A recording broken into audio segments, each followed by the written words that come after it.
Olá, irmãos e irmãs, sejam muito bem-vindos à nossa quarta aula do curso Fortalecer a Família. Vamos dar início ao tema da quarta sessão, que é a quarta capítulo e aula, Educar os Filhos. O presidente Gordon Hinckley salientou a importância de educarmos os filhos. Criem os filhos com amor, na doutrina e a demonstração do Senhor. Cuide de seus pequeninos, recebam-nos em seu lar e ame-nos de todo o coração. Educar implica atender às necessidades do filho de modo terno e amoroso, inclui nutrir fisicamente, emocionalmente e espiritualmente. Amar, ensinar, proteger, ajudar, apoiar e incentivar. Duas reflexões e perguntas que os irmãos vão fazer durante a semana. Qual é o seu grau de sucesso ao educar seus filhos? O que você pode fazer para melhorar sua capacidade de educar seus filhos? Essa pergunta é para cada cônjuge. Fazer interiormente. É importante também escrever no papel, né? Para os irmãos verem como é que está sendo no dia a dia, na criação, né? A necessidade de educar. Na página 15. Os pais desempenham um papel crucial a preparar os filhos para lidarem com as muitas dificuldades da vida. Os filhos que forem educados corretamente estarão mais preparados para permanecer de pé em momentos difíceis. Trata-se de uma das coisas mais importantes que os pais podem fazer para os seus filhos. Infelizmente, certos pais e mães atarefados negligenciam seus filhos. Há muitos anos, pais, educadores e líderes religiosos e comunitários vêm procurando-se com o bem-estar de crianças entregues à própria sorte. De magnitude ainda maior são os problemas. As mães e os pais que se debatem em relacionamentos difíceis em geral têm menos capacidade de acalmar e consolar seus filhos. Os filhos tendem a sentir a dor e a perda ligadas à discórdia no relacionamento dos pais. Sofrem a consequência das escolhas feitas por outras pessoas e, de fato, viveram num mundo mortal e imperfeito. Embora alguns desses problemas sejam indiscutíveis, muitos podem ser evitados. Os pais nunca devem perder de vista sua responsabilidade sagrada de cuidar dos filhos. Como diz, né? Pode até, em último caso, ter o divórcio, mas não existe ex-filho, ex-filha, né? Vai ser para sempre filhos e pais e mães, né? E é importante zelar, né, para os relacionamentos de filhos e pais, né? O presidente Gordon Hinckley aconselhou: continue a cuidar de seus filhos e amá-los. Dentre todos os seus bens, não há nada tão valioso quanto seus filhos. Os pais podem fazê-los de muitas formas. Uma das maiores oportunidades para educar os filhos surge quando eles enfrentam problemas ou dificuldades. Ajudar os filhos em momentos difíceis. Num estudo realizado com 19 famílias ao longo de 20 anos, os psicólogos Goldman, na Universidade de Washington, verificou que os casais que tinham mais sucesso com pais eram os que conseguiam ajudar os filhos quando eles mais precisavam. Quando os filhos estavam angustiados e aflitos, os pais bem-sucedidos faziam 5 coisas, todas ligadas à educação, que concediam aos filhos o melhor alicerce para a vida. Goto usou a expressão treinamento emocional.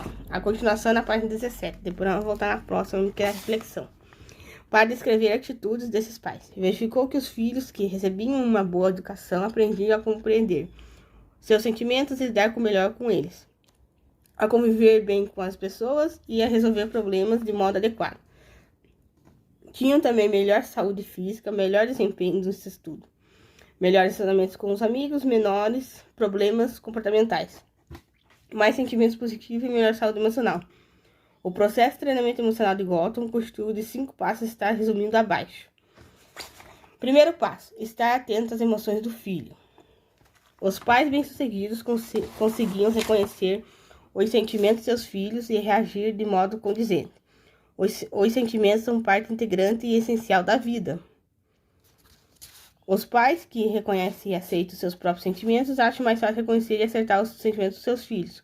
Os filhos que veem os pais lidar com sentimentos difíceis de modo eficaz tendem a aprender a admirar bem com seus próprios sentimentos. As crianças jovens costumam emitir sinais quando algo está incomodando. Podem, por exemplo, mostrar problemas comportamentais, sofrer mudanças de apetite, isolar-se, tirar notas ruins na escola ou aprender uma fisionomia triste. Ao conseguir reconhecer quando seu filho está desorientado e sentir profunda preocupação por ele, você dá provas de empatia. A capacidade de ter empatia aumentará a sua eficácia na educação do seu filho. Lembrando que empatia é a capacidade de se colocar no lugar do outro, no sofrimento do outro, e desenvolver sentimentos bons, né, de empatia. Segundo passo: encarar as emoções com oportunidade e aproximação. Às vezes os pais evitam falar com seus filhos quando ele está aborrecido. Talvez seja por temerem ser rejeitados ou devido ao receio de terem, de alguma forma, uma parceria de culpa. Muitos pais esperam que as emoções conturbadas dos filhos voltem ao normal sozinhas. Em inúmeros casos, essas emoções não mudam sem algum tipo de ajuda. Encare esse estado emocional difícil do filho como uma oportunidade de aproximar-se dele e crescerem juntos. Ajudar a confortar os sentimentos atormentados de um filho é uma das coisas mais gratificantes que você pode fazer como pai ou mãe. Os filhos sentem-se compreendidos e revigorados quando os pais, bondosos e amorosos, reconhecem e compreendem o sentimento deles. Terceiro passo: escutar com empatia e acertar os sentimentos do filho. Quando o filho revelar os sentimentos dele, diga com suas próprias palavras o que você compreendeu do que foi dito, usando as técnicas de escuta ensinadas na terceira sessão. Poderia, por exemplo, dizer: você está triste porque seu amigo se mudou? Se estiver dúvida sobre o seu filho estiver dizendo o seu sentimento ou o sentido, solicite esclarecimento. Contudo, indagações instrutivas podem levar o filho a ficar na defensiva e parar de falar. Em geral, as observações simples surtem pelo melhor efeito. Você poderia, por exemplo, dizer: notei que quando você começou a falar de notas escolares, parecia tenso. Aguarde e deixe os filhos prosseguir. É mais provável que os filhos continuem a falar ao sentirem que têm o controle da conversa e ouvinte que demonstra empatia e não a crítica. Quarto passo: ajudar os filhos a identificar e nomear as emoções. Às vezes os pais supõem erroneamente que seus filhos têm palavras para descrever seus sentimentos mais profundos. No entanto, as crianças e jovens nem sempre têm vocabulário para discorrer sobre suas emoções. Os pais que fornecem as palavras aos filhos ajudam-os a transformar sentimentos vagos, indefinidos e desagradáveis em, página 18, em palavras descritivas como tristeza, zangado, frustrado, amedrontado, preocupado, tenso e assim por diante. Os filhos começam a sentir que têm um controle de suas emoções quando aprendem palavras para nomeá-las. Os filhos que carecem de vocabulário relativo a sentimentos acabam muitas vezes extravasando-os por meio de ações ou expressões como cale a boca, deixe-me em paz ou até piores. O melhor momento para ensinar palavras relacionadas aos sentimentos é quando os filhos os vivenciam. Alguns estudos mostram que identificar e nomear emoções pode exercer um efeito calmante sobre o sistema nervoso, ajudando os filhos a recuperar-se mais rapidamente de eventos desconfortáveis. No quinto passo, fixar limites para ajudar os filhos a aprender a resolver problemas.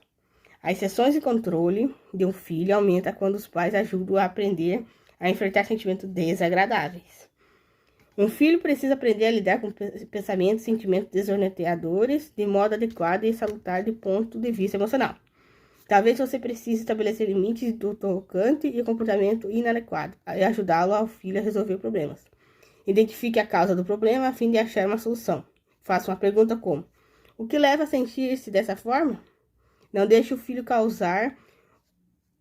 acusar ou causar outras pessoas quando tiver claro que não é culpa delas. Uma vez identificada a causa, você pode indagar a seu ver o que resolverá o problema. Ouça cuidadosamente as respostas do filho. Ofereça também algumas soluções a fim de ajudá-los a levar em consideração outras possibilidades. Com crianças menores, você terá que tomar a dianteira. Com filhos mais velhos, será útil enumerá-las em conjunto todas as soluções possíveis. Expresse confiança na capacidade dele de identificar uma solução adequada. Deixe os filhos assumir o máximo de responsabilidade possível, ajudando a crescer e passar da dependência da autossuficiência. Tanto quanto possível, ajude os filhos a resolver seus problemas, frustrações, tédio e fracasso, tendo você como mentor e líder conforme a necessidade. O valor eterno da educação. Seus filhos agirão de modo favorável quando você os educar com amor, bondade e sensibilidade. A educação deve começar bem cedo e continuar ao longo da vida do filho segundo a necessidade. O presidente Gordon Hinckley salientou a necessidade de agirmos em harmonia com o Pai Celestial, a educarmos e amarmos nossos filhos. Nunca se esqueçam de que esses pequeninos são filhos de Deus e que o relacionamento que vocês têm com eles é de guarda. Deus foi o pai deles antes de vocês tornarem-se pais e não abriu mão de suas prerrogativas paternas nem perdeu o interesse desses pequenos. Prática. Faça com seu cônjuge que o outro pai ou dramatização que envolva o processo de 5 passos. Um de vocês desempenhar o papel do filho e o outro de pai. Pratique de 5 a 10 minutos. Em seguida, invertam os papéis. Durante a semana, use o processo de 5 passos com seus filhos, conforme a necessidade. Esse aqui é muito importante vocês fazerem, irmãos. Que nem ele falou ali, um vai ser o pai, outro vai ser o filho. Depois troca, o outro que era pai vai ser o filho e o que era filho vai ser pai. Que é importante, é que nem ele falou ali, empatia. Se colocar no lugar da criança, do adolescente, né? Que eles estão passando por uma fase bem diferente, que é a mudança. A criança é a mudança do bebê para a criança, né? O adolescente é aquela pré-fase antes de ser adulto, da criança para adulto. E são fases que demandam muitas emoções, também um inserimento social, né, no conceito social, que é a escola, igreja, né? E por isso que tem essas emoções variáveis. Aqui na parte do estudo adicional que vocês vão fazer, nas doutrinas, é estudo adicional, com base em doutrinas. Efésios 6:4, Enos 1, Mosias 4:14-16 e Doutrina e Convênios 31:5. E vamos ver aquela reflexão que a gente estava de início ali, bem interessante. Cuide de seus pequeninos, recebam-os em seu lar e ame-os de todo o coração. Presidente Gordon Hinckley. E essa é a nossa 4ª aula finalizada do curso Fortalecer a Família.